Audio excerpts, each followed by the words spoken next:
कहते हैं कि मुश्किल वक्त में दिलासा देने वाला कोई अजनबी भी हो ना तो वो आपके दिल में उतर जाता है, और उसी वक्त में किनारा करने वाला जो शख्स होता है वो चाहे आपका कोई अपना क्यों ना हो, वो अगर आपसे मुंह फेरा उसने होगा ना तो वो आपके दिल से उतर जाता है। सर ये जो सारी गेम है ना, ये एहसासात की गेम है, एहसासात का खेल है ये रिश्ते लफ्ज़ों या खून के नहीं होते, मैंने बारहा ये चीज़ कही है, बल्कि दिलों के होते हैं और एहसासात के होते हैं ये रिश्ते। और रिश्ते तभी खूबसूरत लगते हैं सच में जब उनमें एहसास ज़िंदा होता है या उनमें एहसास ज़िंदा रखा जाता है। वरना चाहे रिश्ता आपका कितना ही पुराना क्यों ना हो,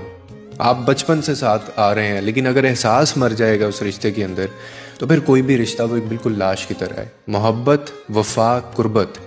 ये चीज़ें तब अच्छी लगती हैं जब एक रिश्ते में ये ज़िंदा हों ये चीज़ें, और जब एक दूसरे के दुख को महसूस किया जाए, जब बगैर कहे उसको समझा जाए,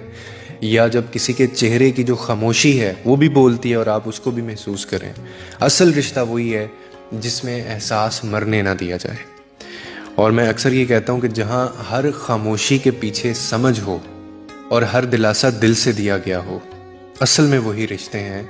और वही खूबसूरत रिश्ते होते हैं।